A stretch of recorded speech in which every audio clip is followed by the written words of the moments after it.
Hello everyone, my name is Stephen Fleming, and I know it's been a while. I've been gone for a while. I have been taking care of some personal things, as well as I have been doing some things for my YouTube segment. I have done a number of things. So, personal, I have a business that I own, so you all might as well know that since you know we share videos together, you might as well know some things about the person that you're viewing. So I'm a business owner, and so there are several things that I have needed to do. I've also been doing a lot of reading, and as well as a lot of reflecting. But doesn't change anything as far as Course in Miracles. I read Course in Miracles. I do the daily lessons. I still attend Course in Miracles groups. I haven't attended so many as of the past 3 weeks because of all of the different things that I've been doing. But at the same time, Course in Miracles is still the foundation of what I do. So with all that being said, let's get started with another video. So today we are doing chapter 2, the separation and the at-one-ment, part 4, healing as release from fear. Chapter 2, separation, the separation and the at-one-ment, part 4, healing as release from fear. All right. So, let's begin.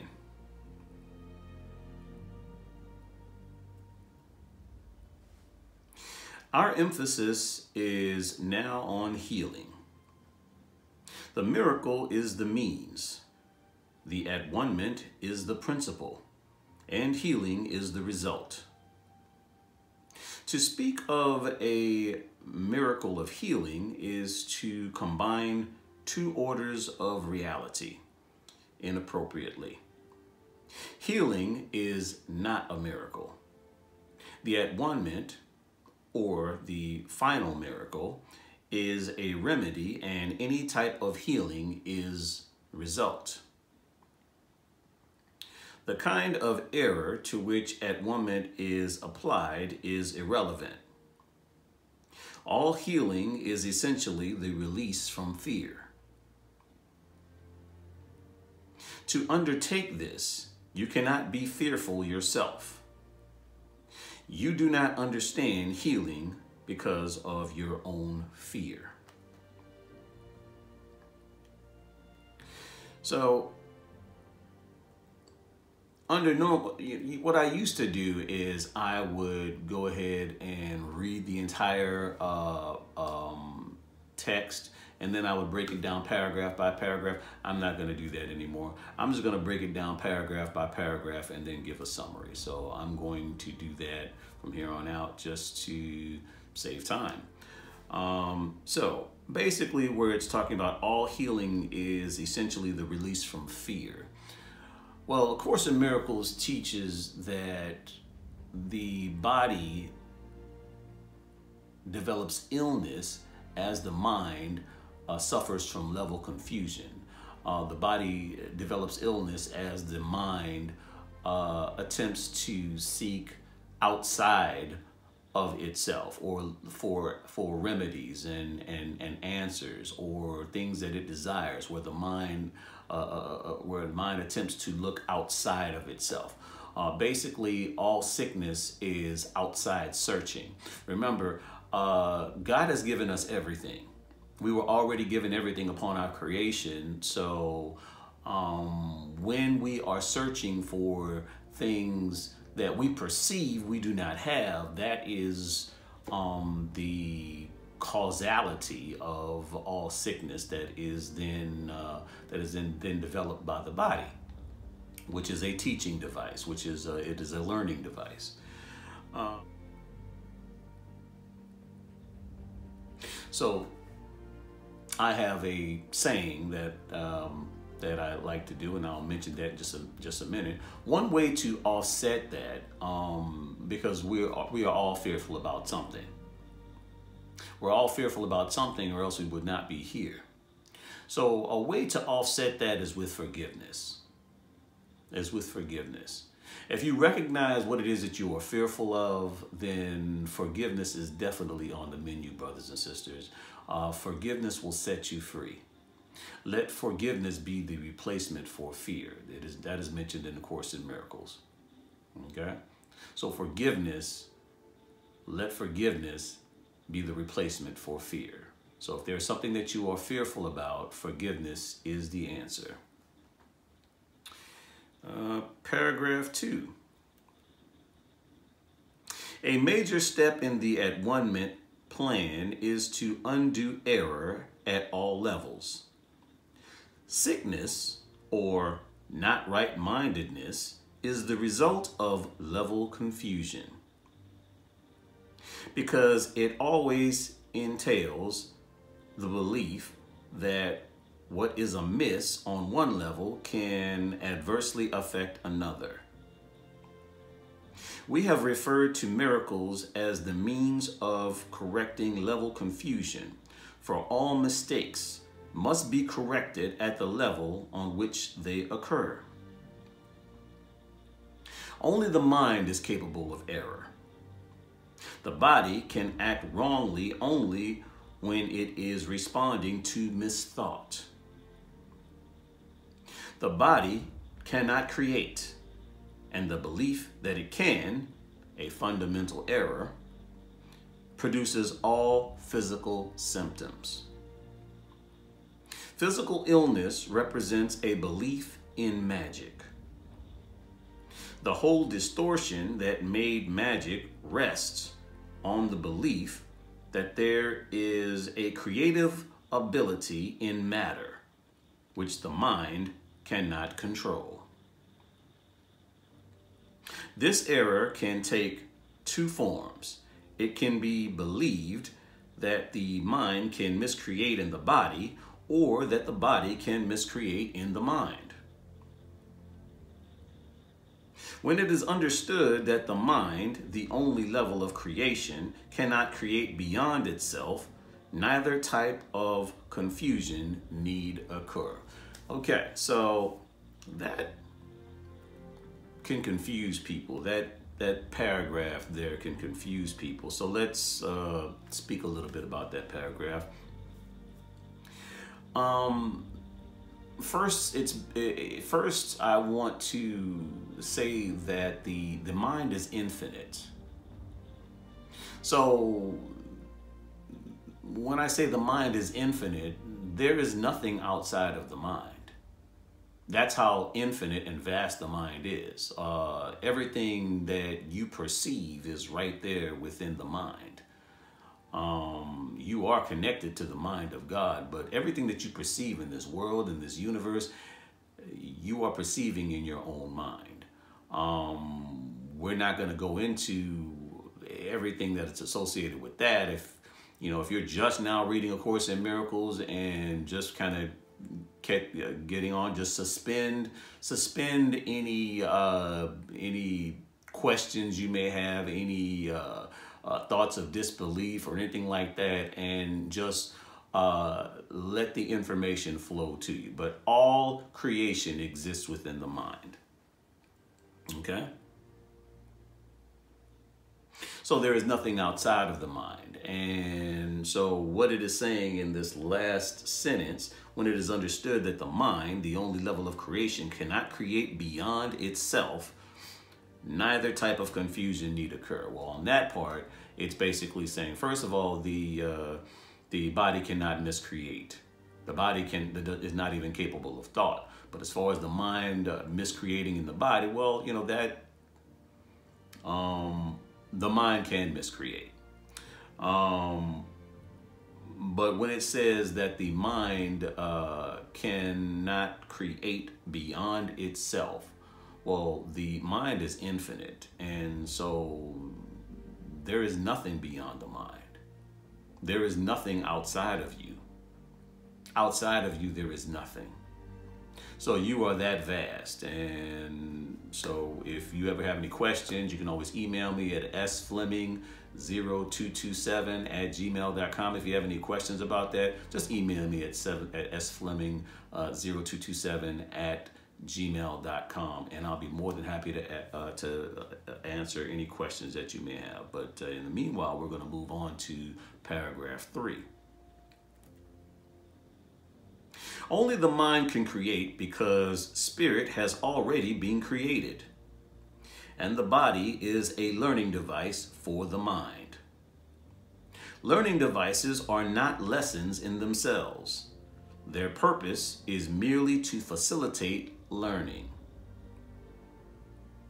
The worst a faulty use of a learning device can do is to fail to facilitate learning. It has no power in itself to introduce actual learning errors. The body, if properly understood, shares the invulnerability of the at-one-ment to two-edged specifications. Two-edged applications. This is not because the body is a miracle, but because it is not inherently open to misinterpretation. The body is merely a part of your experience in the physical world. Its abilities can be, and frequently are, over-evaluated. However, it is almost impossible to deny its existence in this world.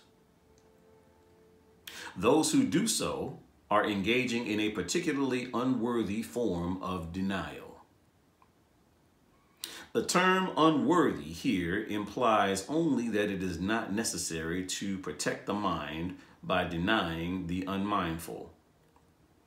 If one denies this unfortunate aspect of the mind's power, one is also denying the power itself. So what that means is basically, to attempt to deny the body, which the mind has basically created in order to experience this physical realm, this physical world. Without these bodies, you wouldn't be able to experience this physical world, all the sights and sounds and touches and everything else. I mean, you still need a body in order to be able to interact in this physical world. And that's what we use these bodies for. These bodies are not, it's not you. It is not me. It is basically an avatar, like the movie Avatar, where they needed avatars to move around in the movie.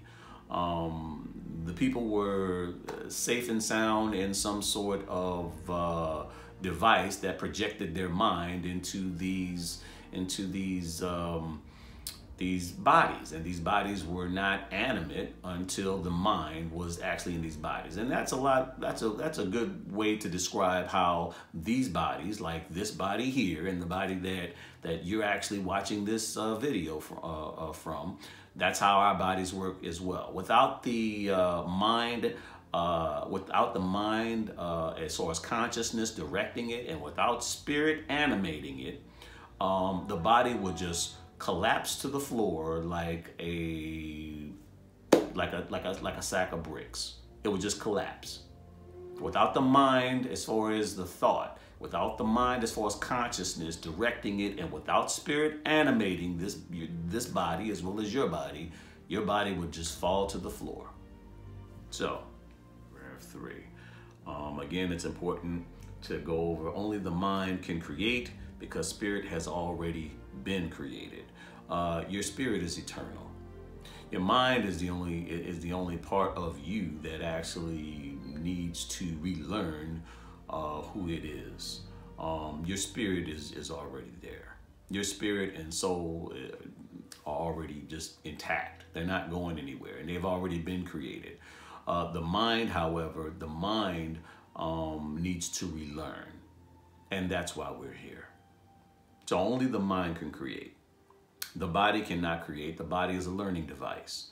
It is to help to facilitate the mind's learning. If the mind learns fear, then the body will then manifest disease and illness in accordance to fear that the mind is basically projecting onto the body. The body, it basically teaches the mind.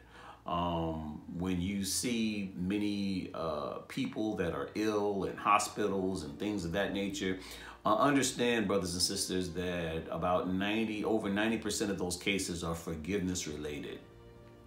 It comes from, and forgiveness is what releases you from fear. Forgiveness is what removes the fear. So it's forgiveness related, or it's fear related, which, if one is willing to forgive, and it's not to say anything about these people. It's not to judge them or pass judgment on them or say that they're doing something wrong or anything like that.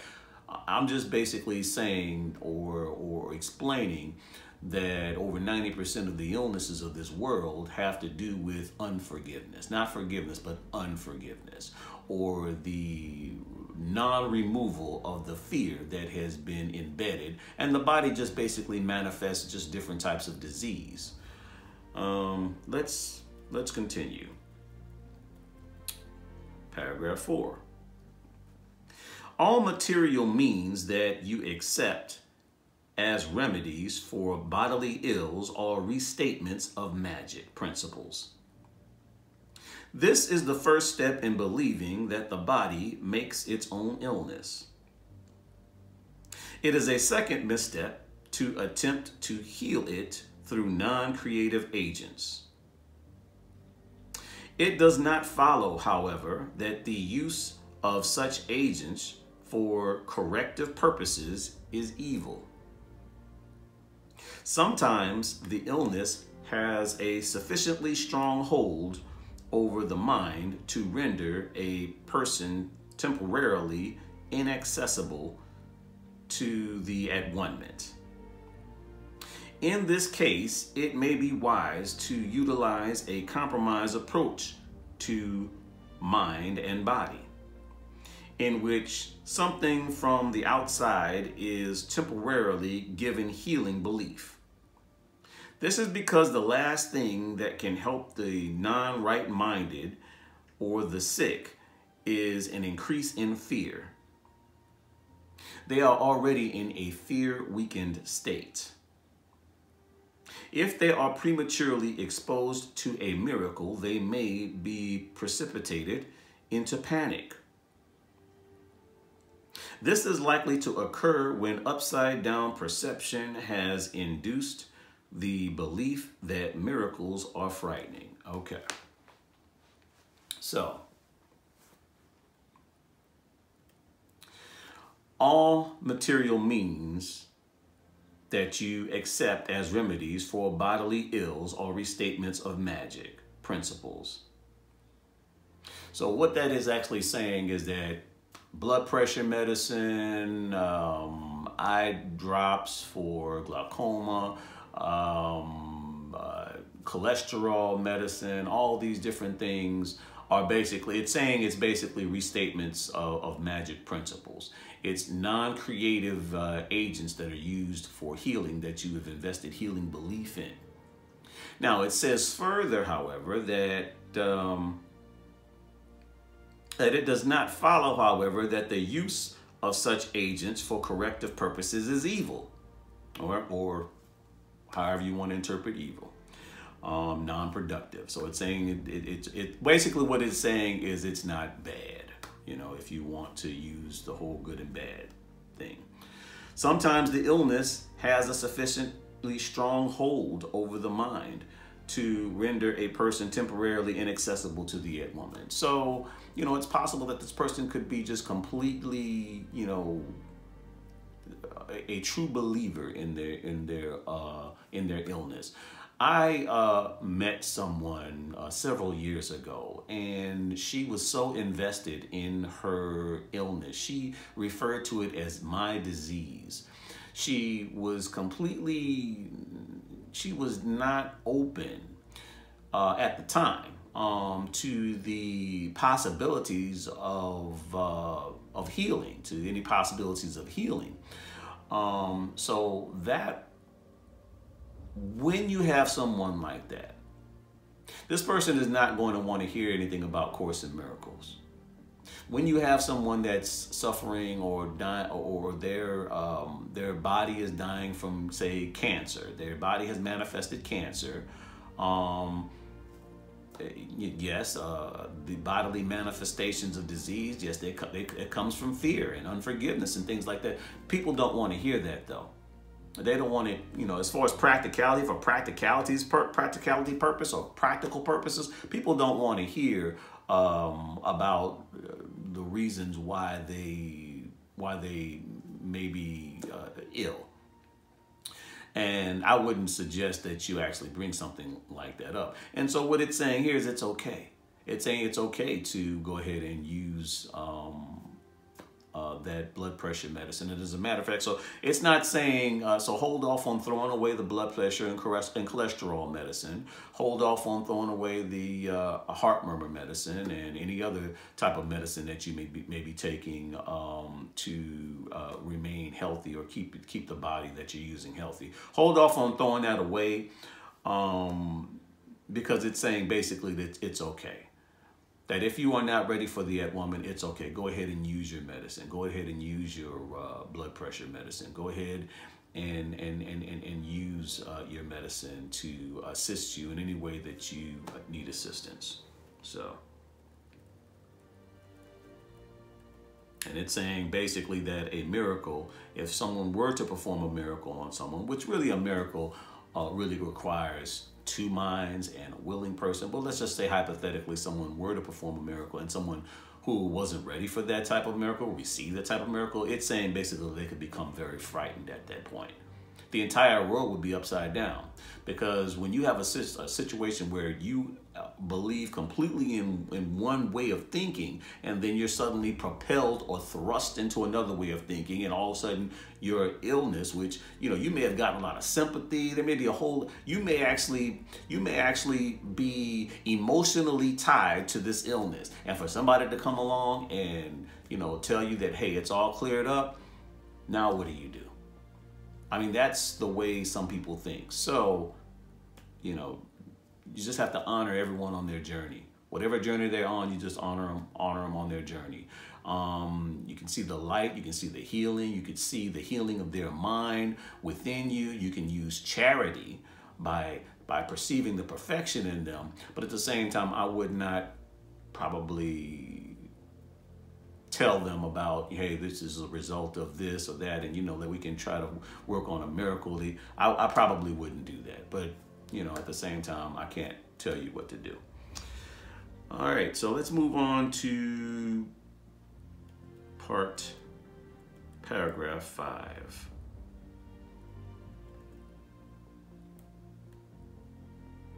The value of the at-one-ment does not lie in the manner in which it is expressed.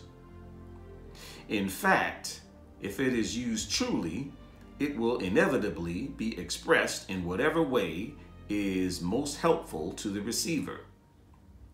This means that a miracle, to attain its full efficacy, must be expressed in a language that the recipient can understand without fear. This does not necessarily mean that this is the highest level of communication of which he is capable. It does mean, however, that it is the highest level of communication of which he is capable now. The whole aim of the miracle is to raise the level of communication, not to lower it by increasing fear. So let's expound on that. Let's expound on that a little bit. So what it is actually saying is that a miracle will communicate with you in your own language. So whatever you understand, in whatever symbols you will understand it, or in whatever signs that you would understand. A miracle will give you those symbols. It will give you those signs. It will give you those things and help remove the fear. It will help alleviate the fear, but it will communicate with you in your own language, in a language that you are capable of understanding and moving beyond fear with. That is what it is actually saying. However this miracle comes about, okay? Now, as far as how miracles come about, they come about usually between two brothers, but at the same time, miracles happen all the time. Anytime love is present, you have the potential for a miracle. Miracles are acts of love. So, love can spark a miracle at any time. Anytime love is present, you have the possibility or potential of a miracle.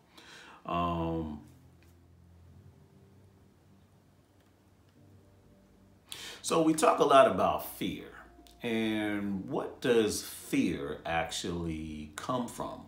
When it refers to fear in Course in Miracles, fear comes from perceiving ourselves as separate from God. Whether you perceive God to be someone up in the clouds looking down, a beneficial being or figure, you're still perceiving God to be outside of you. You're not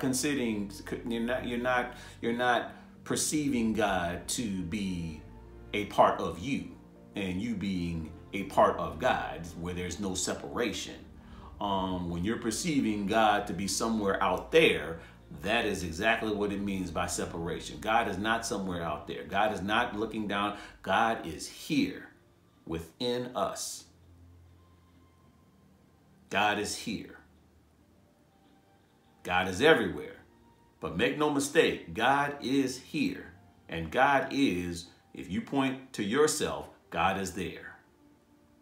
So, when we don't perceive that, that's, part of the separation. That's part of the fear.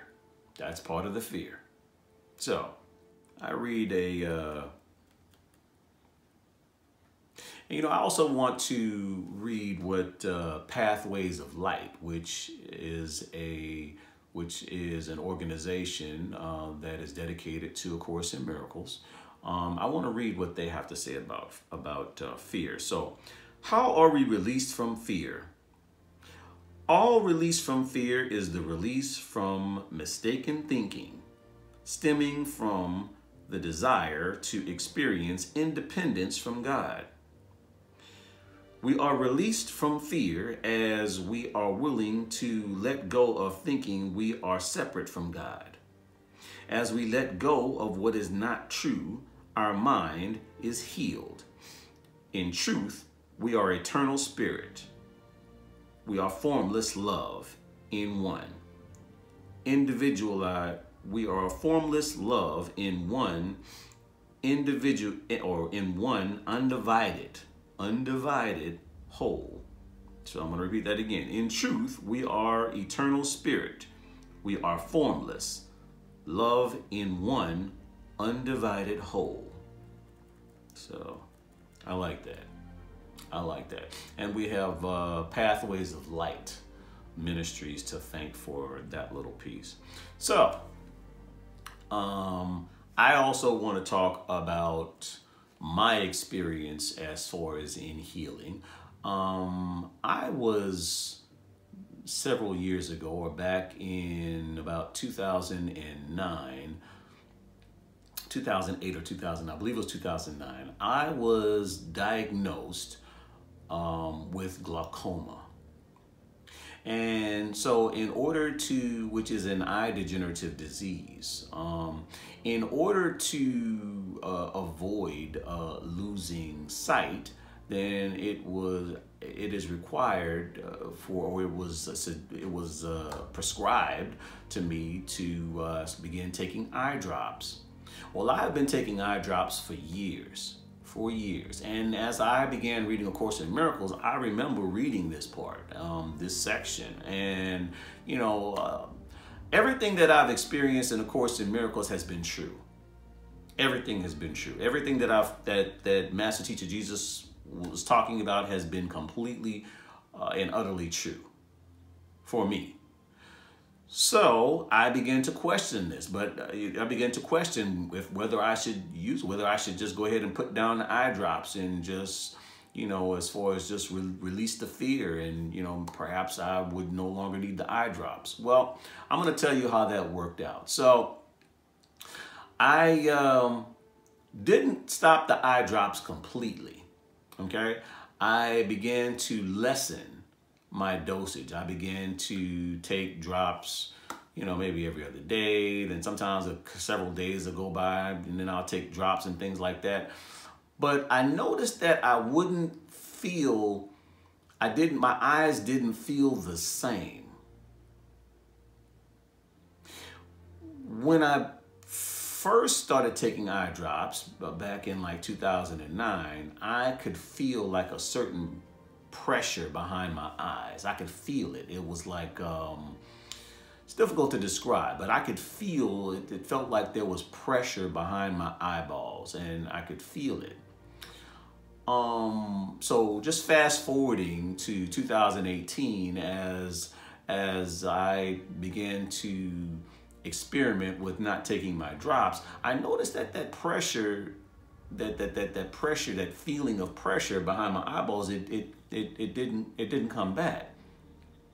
I still continue to take my drops, every 2 or 3 days or whatever. But something, when I went to my last doctor's appointment, when I went to my last eye doctor's appointment about 3 months ago, he told me that I had perfect pressure in my eyes. He said I had perfect pressure in my eyes. So I had never had, even when I was taking my eye drops religiously, even when I was taking them methodically, taking them every night and every morning, he would still tell, oh, well, your pressure's a little bit high, but it's still looking good. It's a little high, the pressure, but it's looking good. Now, I was taking my drops all the time. So, but I will say, I didn't get completely off the drops, because I was like, hey, everything else has been true, but at the same time, I just didn't have that total faith where I was willing to just get completely off the drops. But I did start or stop taking them as often, and I got a report of perfect pressure in my eyes. So that's something to think about. Now, does that mean that I don't take my drops? No, I haven't taken them in a couple of days, but I'm going to take them tonight.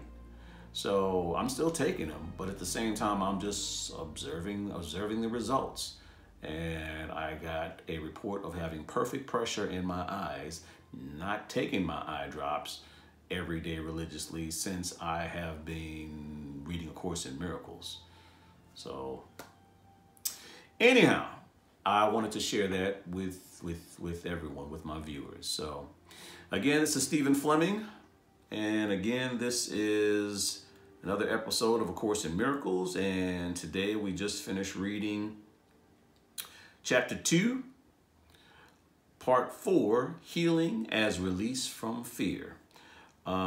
Stay tuned next week, where we will be reading Chapter 2, Part 5, The Function of the Miracle Worker. Chapter 2, Part 5, The Function of the Miracle Worker. I want to thank everyone for watching. Again, my name is Stephen Fleming, and you all have a wonderful, wonderful evening.